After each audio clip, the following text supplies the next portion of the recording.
Now, say seriously, I am lecturing to the people who go from the middle of that to about the middle of that. And if you are not sitting there, you're just going to have to catch a glimpse and try it, okay? Because seriously, you can all fit in there if you want. You're all so unfriendly. Okay, all right, okay, I better start. Can you guess how much caffeine I've had today?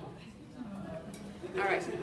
You're like this with you're like this first thing in the morning. It's true, you know, my coffee consumption is paced by the academic year, and when the students go away, I switch to decaf, and I'm exactly like this anyway. All right, a couple of housekeeping things. I'm going to spend a lot of this, I'm going to spend all of this time, let's be honest, flinging factual information at you, and I'm going to keep saying things like, and it doesn't work like that in 1880, and it doesn't work like that in Britain, and, you know, whatever, it doesn't work like that in the medical corps. The most important thing that I want to convey to everyone in this room, to everyone in the fandom, to everyone in the entire universe, do not let the facts get in the way of the story, okay? So there's a particular thing here that I'm going to talk about with regard to why John ended up as an army doctor. And it's something that is very different in America versus Britain, and if you are writing it in the American way, and it fits your vision of John, keep right on writing it, okay? I don't want anyone coming to me and saying, oh, I had this story half written, and then I discovered he didn't actually wear those helmets in 1728, and now I don't know what to do with the story. Just keep writing, okay? It doesn't matter. You know, when I write, I'm all about these details because that's the stuff I care about, you know? So of course I know the details, but it doesn't bother me when people are writing it completely another way. So that is it. Seriously, most important thing, don't let the facts get in the way of the story. And then the second thing that I want to say to you is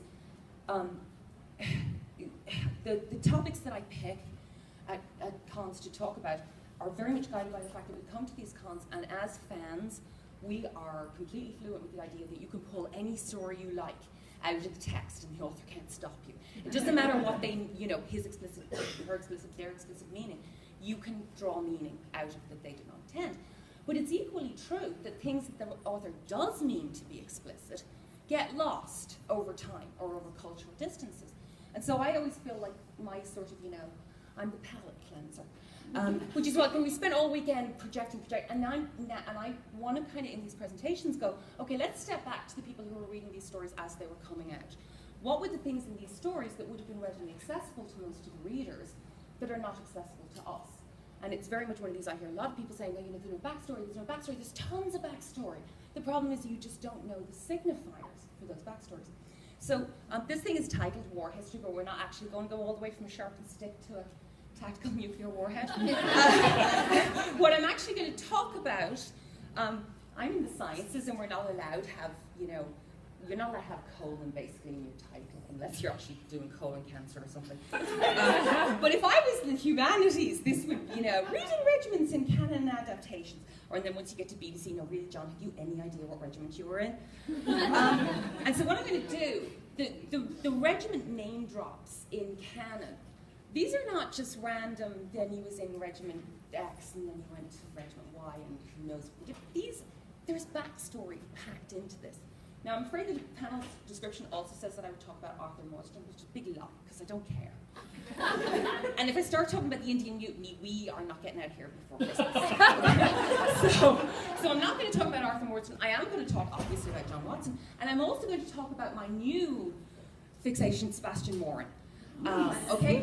Yeah. So, in canon, what can you tell about him from canon? And then we're going to look very briefly at the Ritchie films, largely for costuming. And also I think I can talk about the real John Watson. And then we'll go to the BBC ones, okay? I will say with regard to the BBC ones, no one put their hand up and go, how do I reconcile the no? You know how you reconcile that writers have no idea what they're doing, okay? That's how can he be in this and he's got a tie from, because they don't know and they don't care. All right. Okay, so we're going to do, before we head into canon, I'm just going to do a quick 2 background slides, 3 back, whatever. There's 2 principles that you kind of need to wrap your head around in order to understand, because I'm talking about, you know, there's a story implied by Watson beginning with the Fusiliers and going to the Berkshires, which is a totally different story than would be implied if he had started in the Berkshires and gone to the Fusiliers, okay? There are big differences among regiments. Why is that true? Well, some of them are in tanks and some of them aren't. No, it's way more complicated than that. There's a very important hierarchy to regiments. And it comes, The easiest way to start wrapping your head around this is to think about battle order. Are you all thinking about battle order? Yes. Good.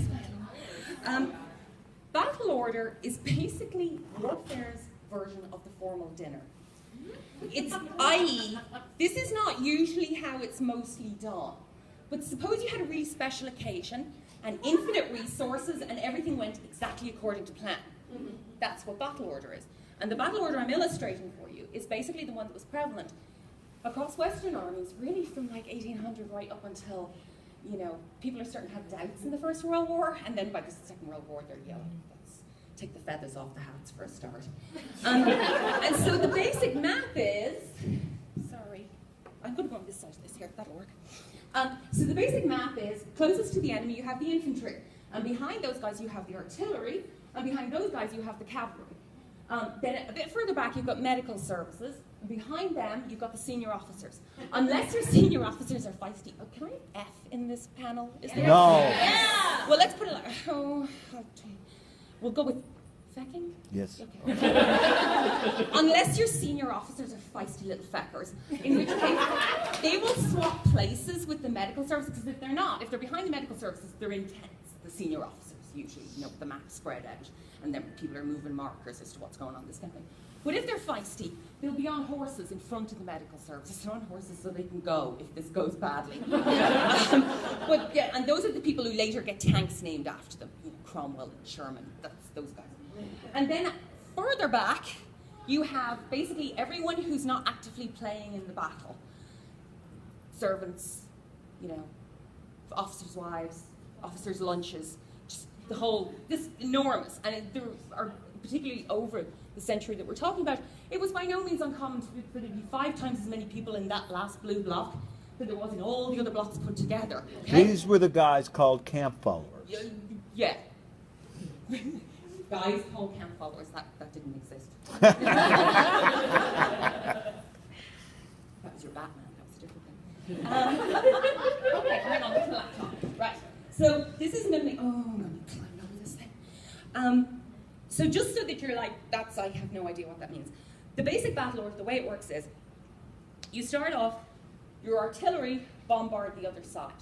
Now, it's often happened in the British Empire. The British have made the mistake of selling artillery to all these countries, and then they try to invade them.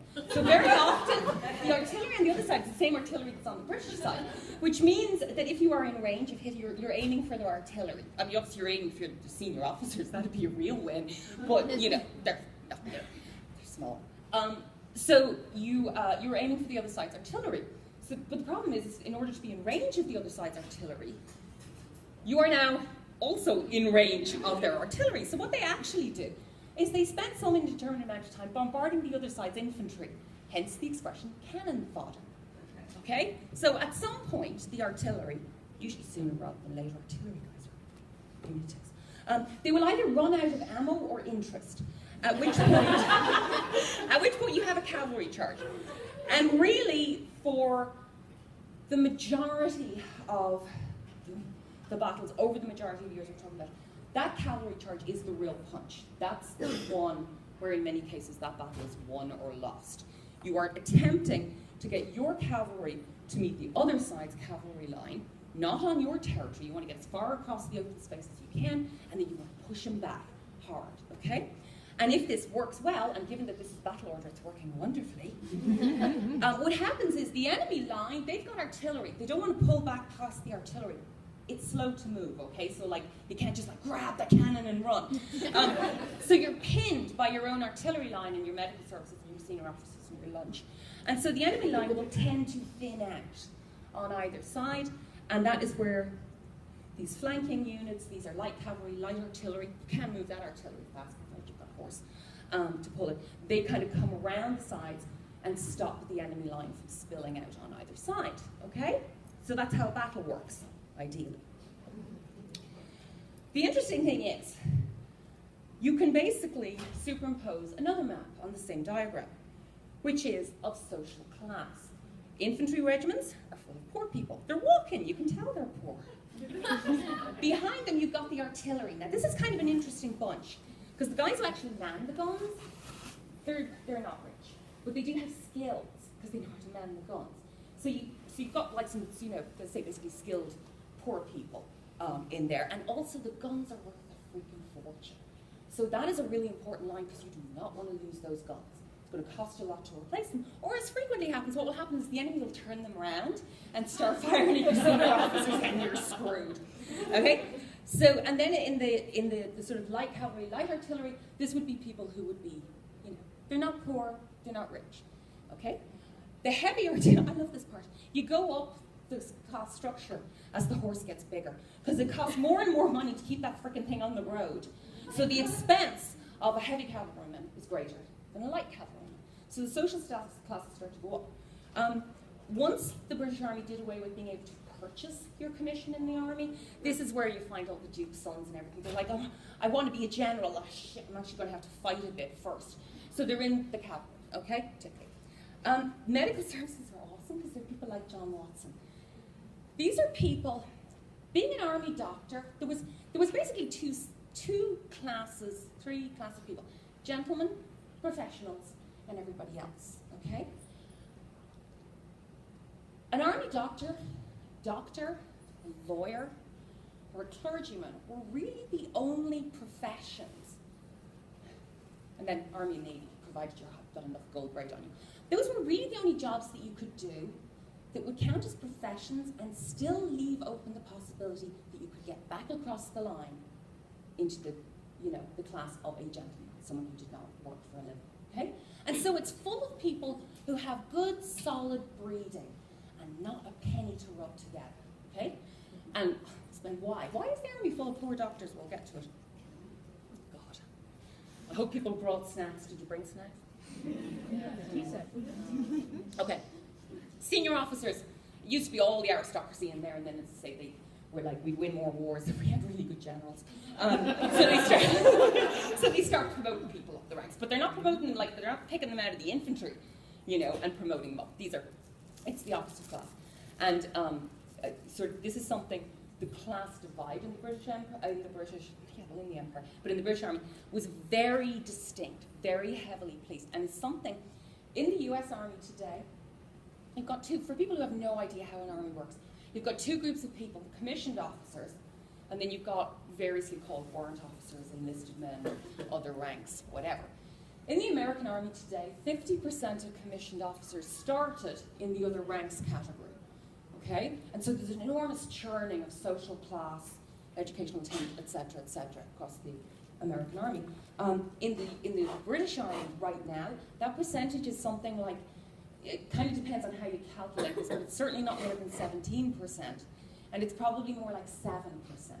And almost all of those situations where someone comes out of the enlisted ranks into commissioned officer, it's someone who could have gotten a commission in the first place, you know, and for whatever reason, he was so flippin' drunk or whatever, he's like, no, I'm going to enlist, it'll be great. Okay, all right. So, and then of course, the others, so you know, well-educated, well-bred, but very poor people. Rich people are okay with, you know, having them, and then the other kind of people that rich people like are their servants, you know, and so that's who's in the baggage line. Okay. Oh God, I'm running over already. The other thing that you kind of need to bear in mind is, why is that true? Why is there such a keen social strata divide across these regiments? And it basically has, this is going to be a long presentation, it has its roots in feudalism. A system whereby all land belongs by default to the Crown. And the Crown is able to grant this land to people, and as part of the granting process, you usually agree to provide some amount of military resource to the Crown when the Crown needs it, or wants it, okay? And the way it works is, suppose you get like a square acre of mud in Wales. You will be expected to come across with like one guy with a sharpened stick in times of war. If you get, and then your guy with the sharpened stick will go off and fight under the King's flag, okay? If you get, you know, all of Sussex, you're going to be expected to come across with a bunch of guys on horses, but you own all of Sussex, you know, it's a pretty fair deal. And so right from the get-go, the infantry red, it is cheap to put a helmet on a guy and give him a club. So the people who are filling those slots, providing the guys to put the helmet on and give him a club, are poor people, people who do not have a lot. the people who have enormous wealth are required to turn out 20 guys on horses with, you know, more hardware than Nassau. But, and so it's rich people who are populating those regiments. And seriously, if you're the son of a duke and your choice is I can stand in the mud and hit some guy with a stick, or you I can get up on a horse, well, you know, pedestrian, you know, equestrian classes, it's clearly. So the regiment, the cavalry, are full of rich people, and the infantry is full of poor people, okay? All right. I'm going to skip. Skip? No, don't do that. No, sorry, I have to do that. So the downside, sorry, I'm just going to bounce back and forth. The downside of that system is if you're the guy who's providing the one pikeman or whatever, and there's no war, what are you going to do with one pikeman? Seriously, let him go back to his job on the farm. If you've got 250 guys on horses and a bunch of archers, and the king doesn't need them right now, well, you know, as a very wise man said, when you have an army, all you need now is a war, and that's really easy to find. It wasn't until 1660 that the British Crown realised maybe armies shouldn't be private possessions. And so what would happen was, instead of having to provide 25 knights or whatever, which you could then use at your leisure when they were not required, now you had to provide the 25 knights and we're going to stick a flag over them and they stay with us. It wasn't until 1660 that the British government had, you know, if we're going to have a standing army, I think it should be standing here. Where we can see what it's doing. Okay, all right. So, off we go. We're starting literally the very first sentence of canon. 1878, I took my degree. I'm not going to talk about the medical training, because seriously, as I say, that's as bad as the Indian Mutiny. And proceeded to Netley. So, when I talked about, you know, it wasn't until 1660 that the Crown actually tried to get control of the army. That was kind of an ongoing process as to how standardized and how much, you know, let's say, centralization there was and everything. So really, prior to the 1850s, regiments did not technically have to have a doctor. And then they had to have a doctor, but you didn't necessarily have to have any medical training. But it wasn't, what am I now? I've completely blanked on my dates, sorry. Do you want to know with the medical arms going? No. Sorry, I'll just play up here. Anytime you need me to say anything, I'm happy to say it. I want a date for when the Army Medical School opened, because I'm completely blanking. It's like, oh wait, hang on, the emergency 73, so that must have been 63. 1860, they decide, okay, all the regiments have to have a doctor, and he has to have real medical training.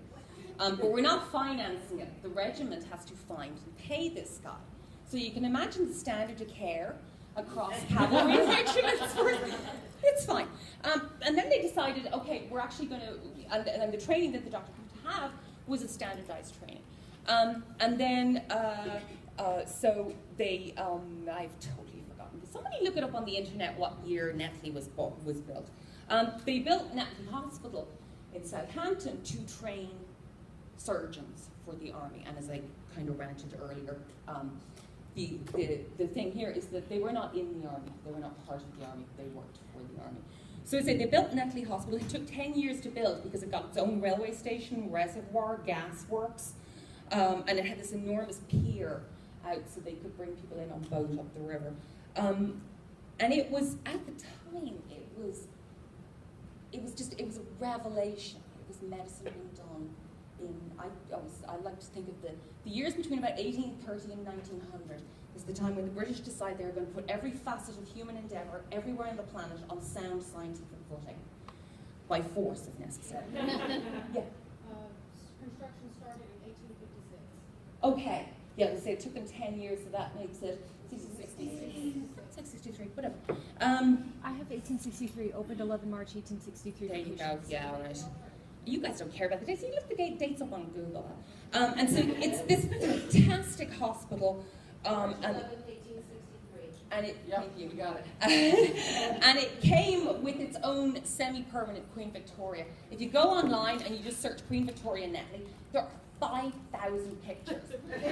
Every time she had 2 minutes to herself, she's off down to Southampton to talk to soldiers. You know, it's a woman after my own heart.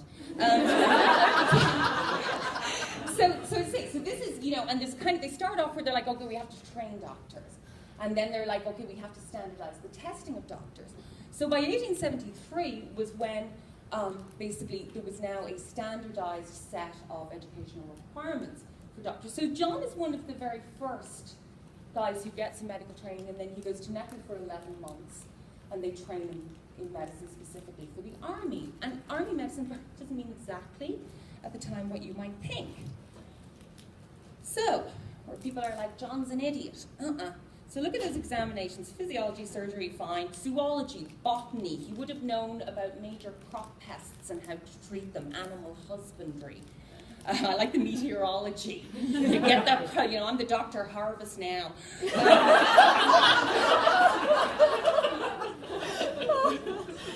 Dissected the whole body at a time when most general practitioners had never seen a dead body, unless it was one of theirs.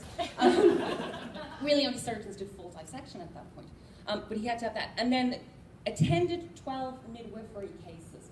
Attended in this sentence does not mean stood there while someone dealt. It meant was the attending physician. British Army doctors were required to have delivered at least 12 babies. And of course the whole plan is, because they're going to do what the Romans are going to do.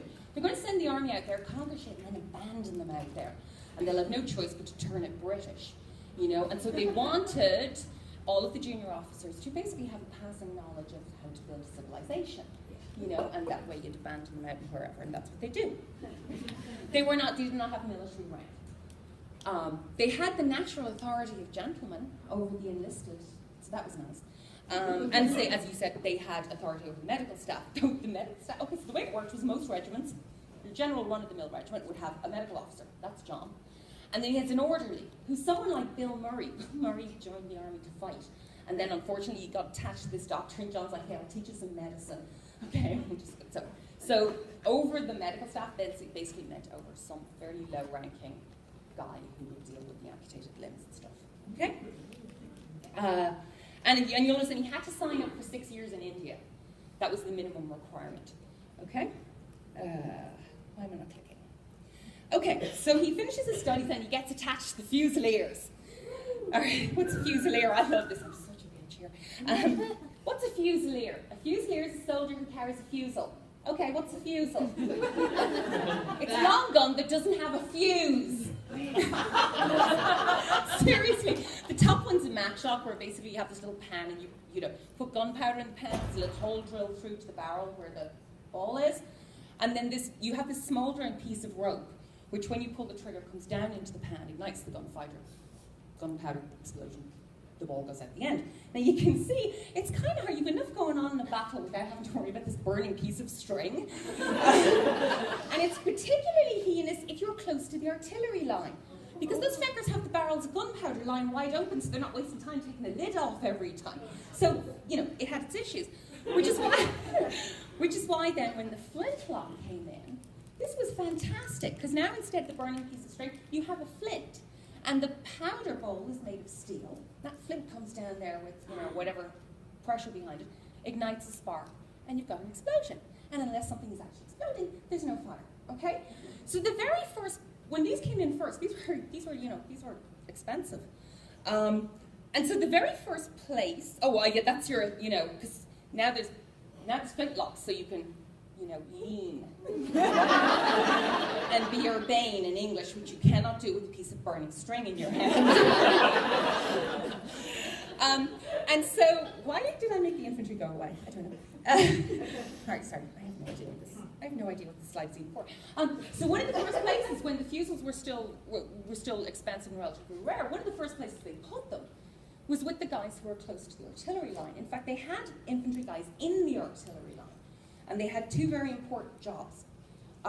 One is, if everything goes really badly today, save the guns. For the love of God, save the guns, okay? You know, you are the guys who make the Hail Mary stand so that we can move the heavy artillery off and not have to buy a whole new set. And then they had another really important job, because you know who else did not work for the army, as well as the doctors? The guys driving the artillery wagons. They're low-paid civilians. And they're like, fucking shit, I'm in the middle of a battle. Bye. So the Fusilier's other job is to shoot that fecker if he's going the wrong way.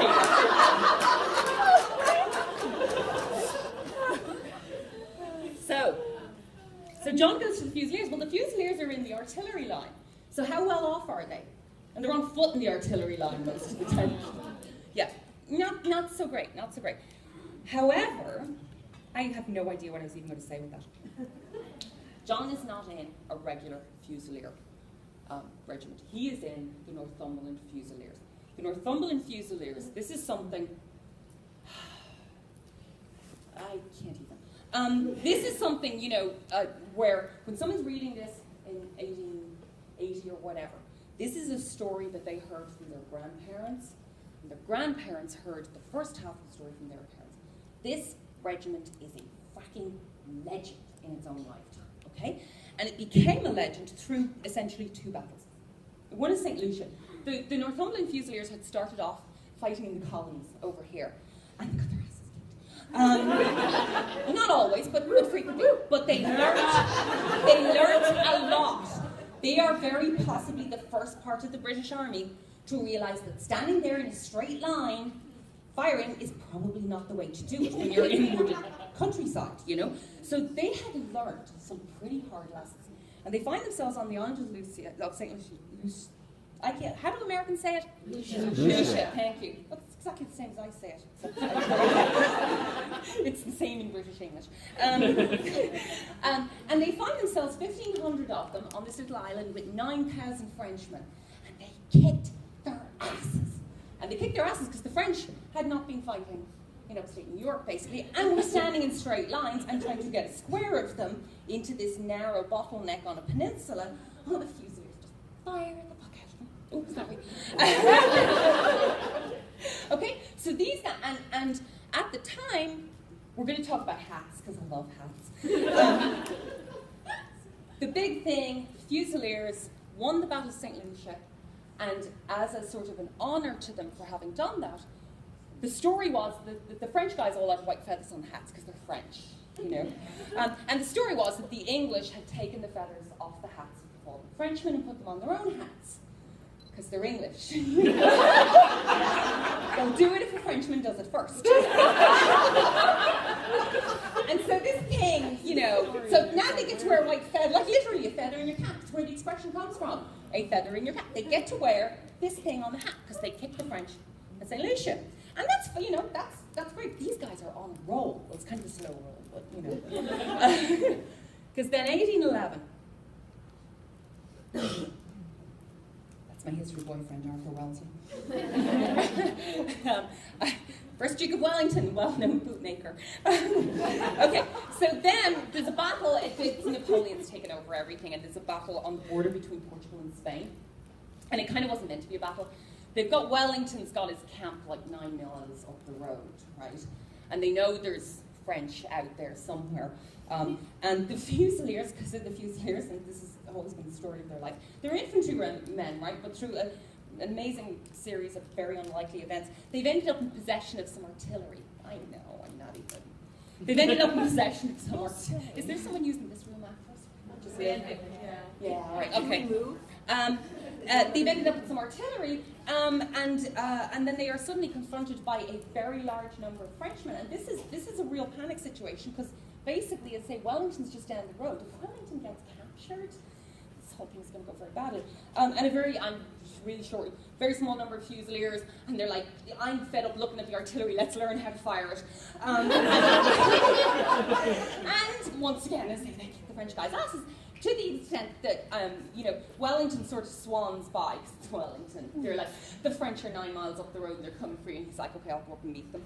And he goes up and he looks and he's like, these guys are great. These Fusiliers are fantastic. Let them get on with it. And they defeat the French. And so the regiment was then known as Wellington's bodyguards. And yeah, and seriously, and he basically took them with him all around, getting rid of the French, you know? So as I say, this thing, okay, it's the Fusiliers. Now, by the time John joins, they're actually on horses. It's nice. They're technically mounted infantrymen. They're Fusiliers, but they're the Northumberland Fusiliers. These guys are so famous.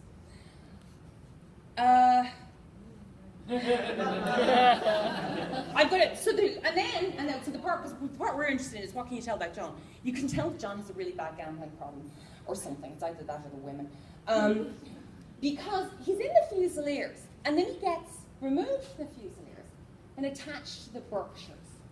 The Berkshires are like a not very new, but not at all vintage, badly beaten Japanese car. Like they are, it's a relatively new regiment, and it's got kind of a back history, but the actual guys that he's starting with, that raising of the regiment was relatively recent. They are infantrymen. They have no heroic story. They're going to get one, though. And in fact, their real claim to fame, if you just kind of, what's the big argument is what regiment is the most massacred regiment in the British Army. And it basically ignored D-Day. The Berkshires have it by a mile, So they go off and they have the Battle of Mawanda. And it turned out 2,500 English and Indian troops, and a lot of the Indian troops are not convinced. I always say it's not even their empire. Like, why the hell should they? And they just get 2,500 British and Indian soldiers, 25,000 Afghans. Goes exactly as well as you would think. When Conan Doyle is writing this, the Berkshires are a phenomenally famous regiment because they got wiped out. And in getting wiped out, they generated tons of fantastic stories about that battle. Which I suspect there's someone here who'd be very happy to do an ad hoc later on that one. I think there's more than one person. No, I'm not. I'm never telling that story again. And sort of like, and the two kind of best, no, I'm good. The two best bits as far as I'm concerned are, it is the second last time that British regimental colours are taken into a battle. Because it's the last time British regimental colours get lost in a battle. They've got loads of guys getting killed just trying to keep the colours up off the ground. Like, leave the fucking flag and fight.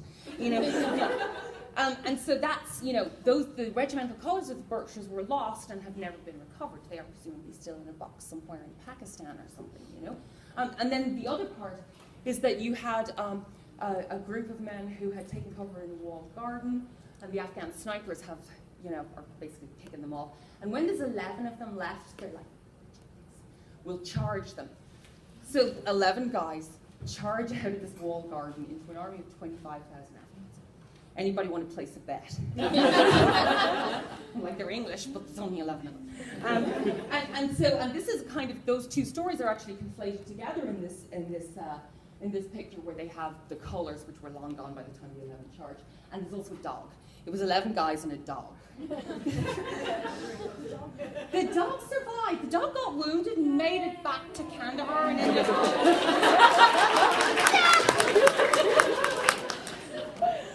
but do I have Bravo? Of course I have Bravo paper girls. I'm really sorry to the people who are listening to me and are like, I don't even know about the pornography. The dark-skinned guy holding the flag is the real William Hind.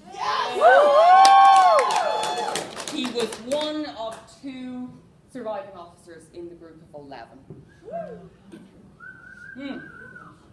Okay. What else? Oh, that's more about, we don't need the monument, except to say that thing is freaking huge. The top of my head comes to about there. Wow. Yeah. Okay. It's killed, whatever way I loaded it, it's killed all my animations. So basically, as I say, they had lost the colours for the Berkshires, and so the regiment essentially became defunct. They did not have the colours, they could not reman the regiment, and also seriously, there was more of them dead than there was alive. Bobby the dog, as I say, he was presented to Queen Victoria, and she gave him the Afghan Campaign Medal. And then, I'm sorry, a year later he was hit by a cab and killed. But he was stuffed, and now he's in the regiment. And you're like, how can they have a regimental museum? They don't have a regiment.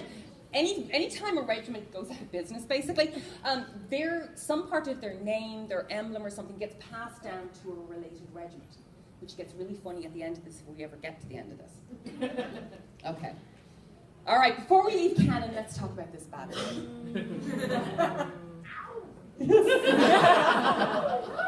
Down, Jim.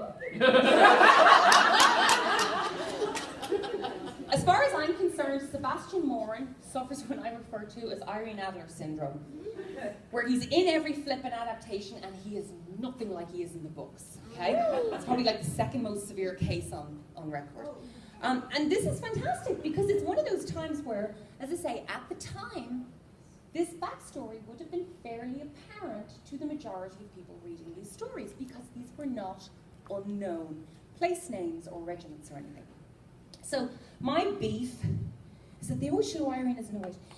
My beef is that Moran is always the kind of rough-edged, yobbo counterpart to aristocratic, refined, cultured Moriarty, which is basically the complete opposite of what is in canon. Holmes himself, for once we actually have real information from Holmes, because this is from the index book. And so he said, okay, he's in the first Bangalore Pioneers. The part I want to, I'm not even going to talk about campaigns. But where I want to start here is he's the son of Sir Augustus Moran. You'll notice his father's a peer of a realm for a start. Like, it's not like he's a coal man. British minister to Persia. Let's talk about Persia. For those who can't draw a map of Asia in 1880, like any other time. Okay, oh, that's really nasty. I hope people are looking at this on their tablets or something. The big pink thing is British India. It's much bigger than the modern state of India because it includes what is now Pakistan, Bangladesh, Myanmar, I'm kind of guessing.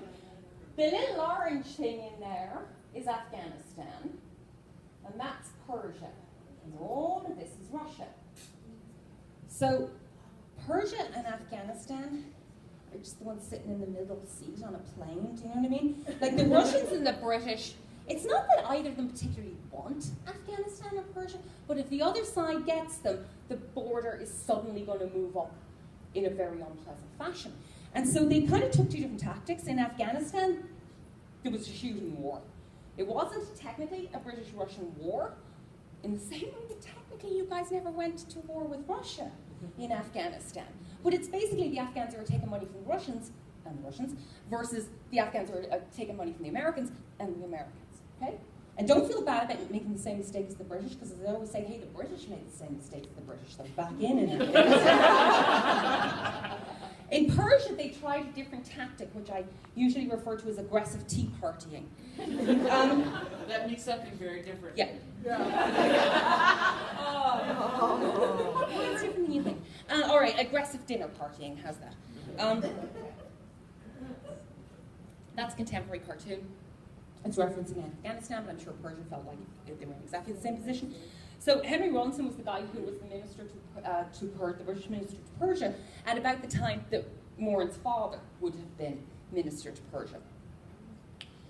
And so, as I say, they're taking a more diplomatic route in Persia. The Shah keeps getting invited to London and swanned about with the Queen, who is, she's a very lively social life. And within Persia, you have this enormous British diplomatic corps who are constantly courting the court and government of Persia. And it was very much a principle that in places where the British had a diplomatic relation with a monarchy, you had to send guys, they didn't have to be aristocratic, but they really had to look it. Do you know what I mean? There had to be some equality vis-a-vis. So Augustus Moran is a really important guy with a tremendous amount of power. Minister to Persia was frequently your training wheels for becoming the Viceroy of India. And that's like the deputy monarch, do you know what I mean? Like, so this is a really important job. It's highly paid. This guy may not be very aristocratic of blood, but he can sure pass for it, okay?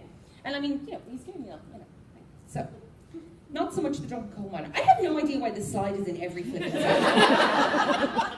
So that's Sebastian Moran, and then he decides to join the army.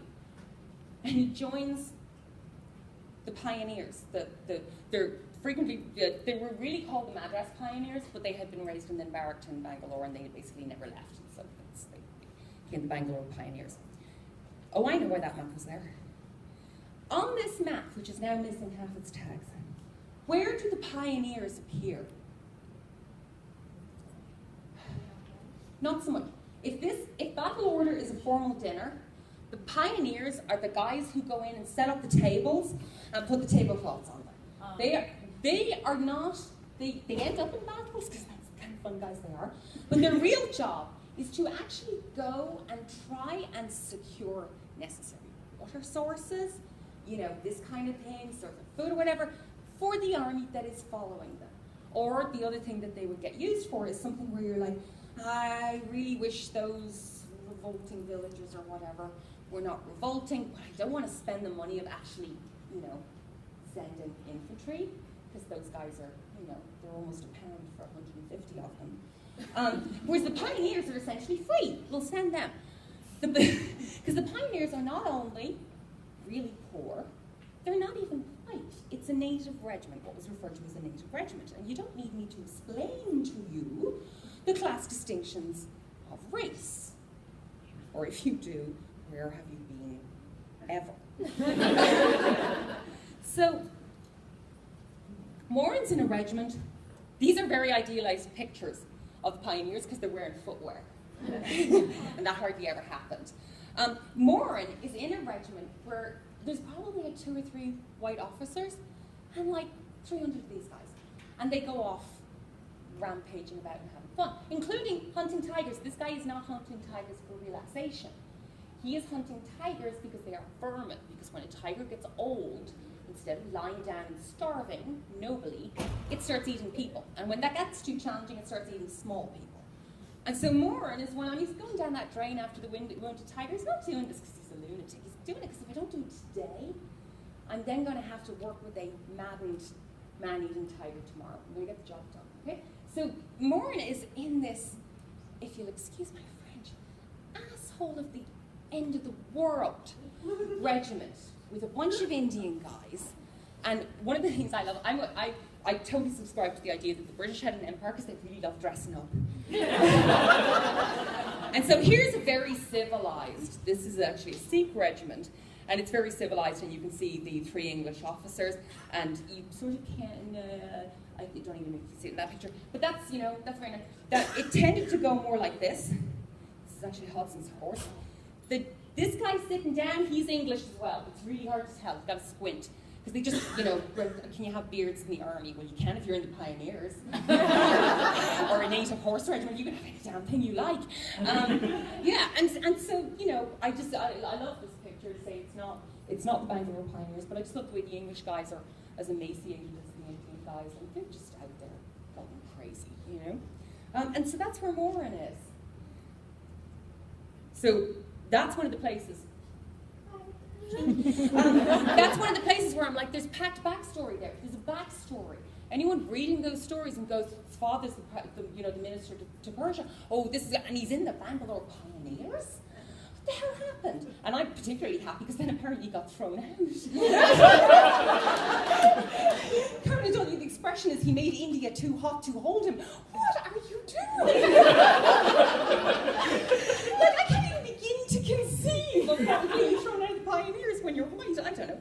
All right, so that's enough of that. Oh, look at this. I'm practically out of time and I'm almost a third of the way through. All right. Oop. Let's not do that. So I don't actually have a lot to say about the Ritchie movies, but I think because they sort of don't, you know, they never name the regiment or anything. I don't think. I'm running out of time now. That's not a question.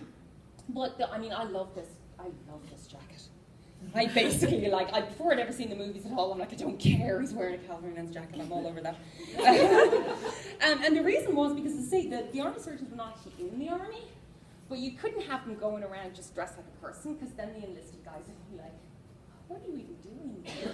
You know? And so they dressed them as cavalrymen. You've seen the map. You know why they dressed them as cavalrymen and not as cavalry officers, rather, not as infantry officers, because it was more commensurate with the kind of social status that they had, and it gave them the kind of, you know, authority over these enlisted guys. Though they could not, in fact, like, order the enlisted guys, go attack that hill. They'd be like, no, you can order me to bandage something, but you can't order me, you have no combat authority, basically.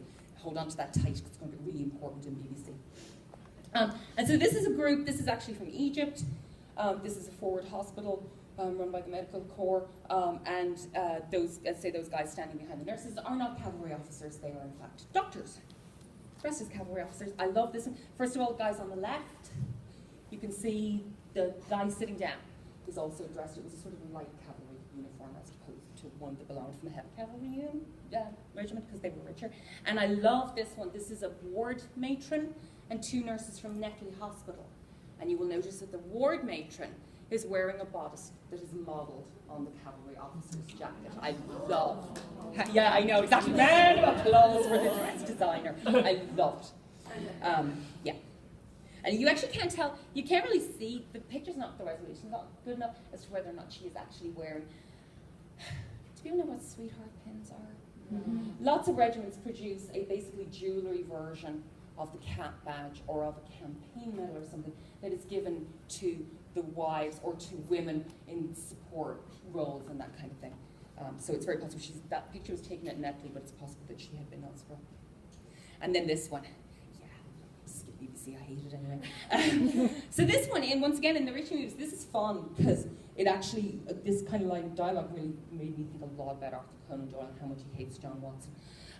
Because Holmes is like, oh, he has this walking stick that was given to, in the line under the picture there, campaign brought honours and promotion to many, but for me, it had nothing but misfortune and disaster. I.e., John Watson in canon did not get given a walking stick as a congratulations. He, and Holmes in the movie refers to him as a decorated soldier. And yet in canon, Watson says, I didn't get any decoration. I was left undecorated. And the interesting thing here is, this is where you get into the story of the real John Watson. Because the Berkshires were really at Mawant. And John is supposed to be the assistant surgeon. Now, the Berkshires really in real life didn't have an assistant surgeon because they could only barely afford a surgeon.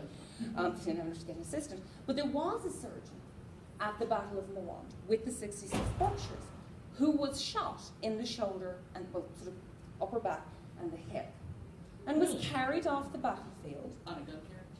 No, oh, you blew it. Was carried off through, the retreat through hell for 36 hours, made it to Kandahar, survived the siege of Kandahar, etc., etc., etc. It really happened. And that guy ended up as he was at various times the army's Surgeon General in Hong Kong, China, Ireland. He became honorary physician to Queen Victoria. An honorary physician was a physician whose speciality was no use to the monarch. So like if you have a king and you're a gynecologist, you're a really good gynecologist, you're really famous, they'll make you an honorary physician. So if the king ever finds himself in that situation. And basically, so the guy, we'll have a quick picture. This is Alexander Preston was his name. And so basically he ended up as the honorary physician to Queen Victoria. So if Queen Victoria ever found herself in the infantry line of a battle and she got shot, that's his job. Okay, but why do I think that Conan Doyle hates John Watson? So Preston's story is to say he's at the Battle of Mawant and he gets shot.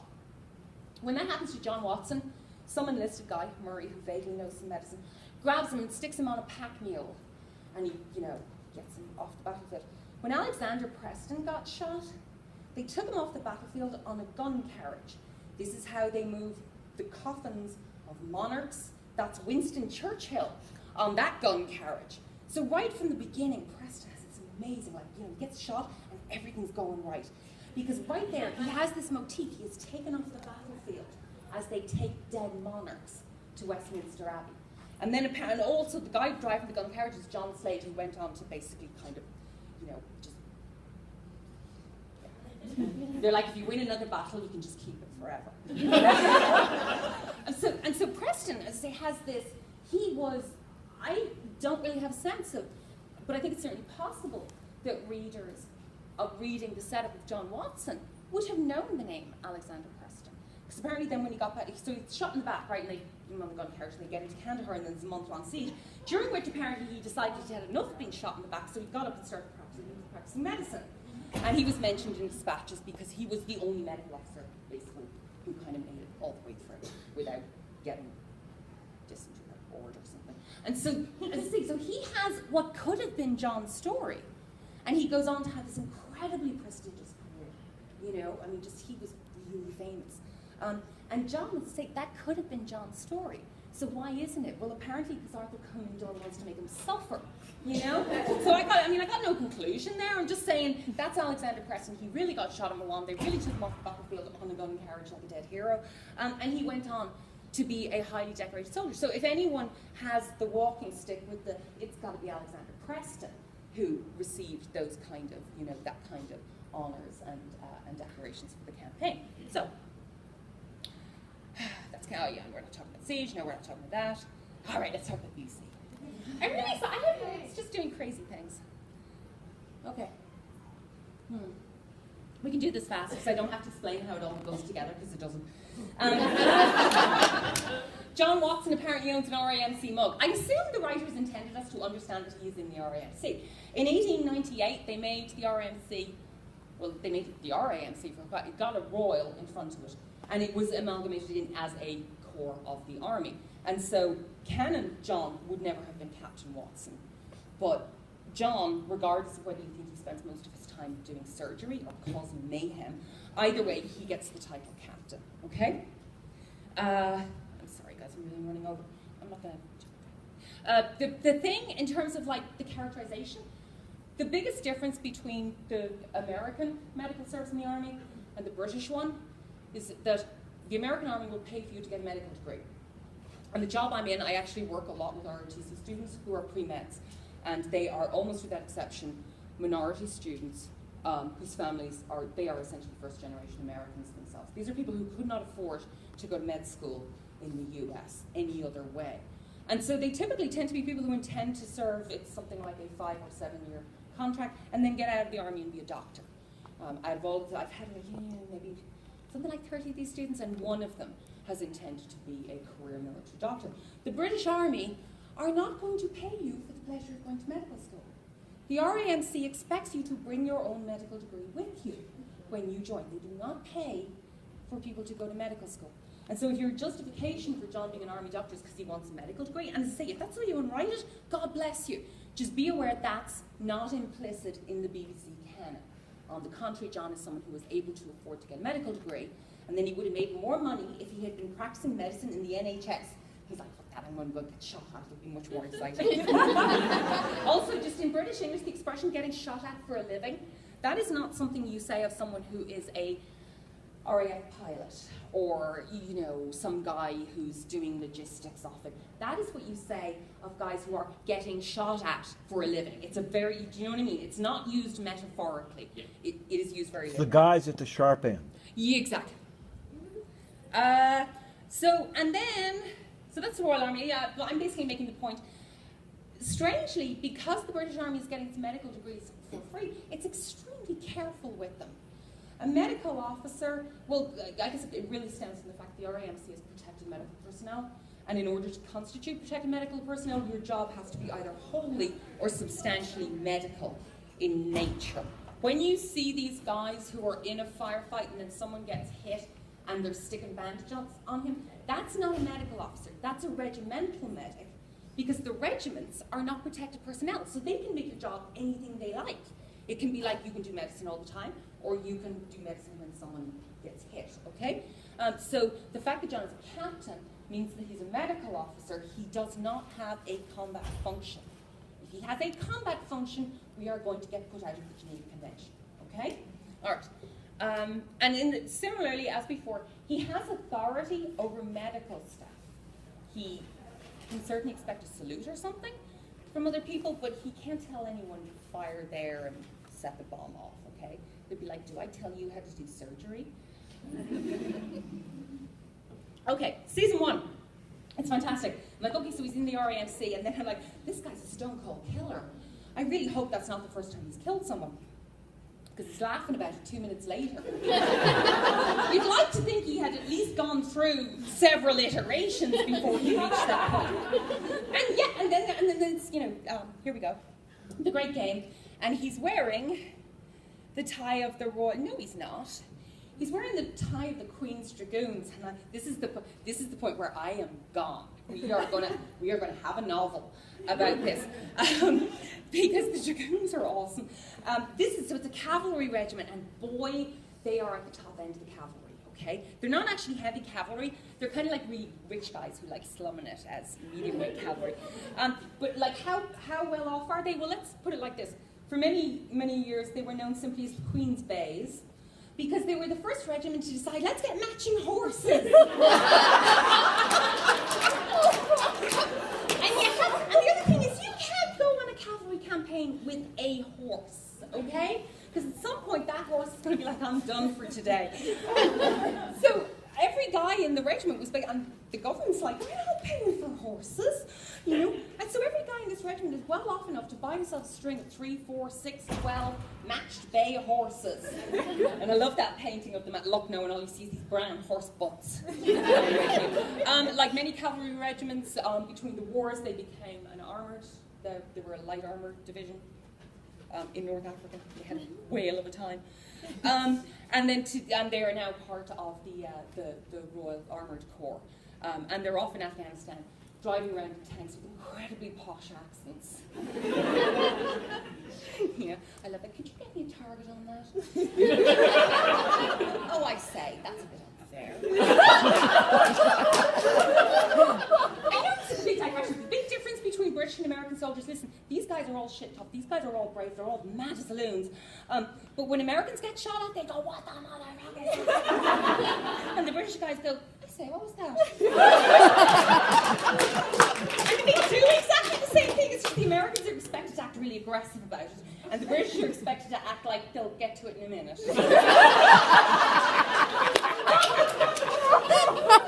All right. Season 2, or as I like to say, the season where it all went horribly wrong. So, you know, season 1, fine, he's presumably meant to be in the RAOC, but apparently he's wearing the dragoon's top. So, I mean, would it be absolutely not okay for an RAMC officer to, I know, we're going to move. A and Polk are free at 1 o'clock. Okay, should we move to? Let's go claim first. Okay, apparently we're moving if you care. If you want to keep We going. care. Keep going.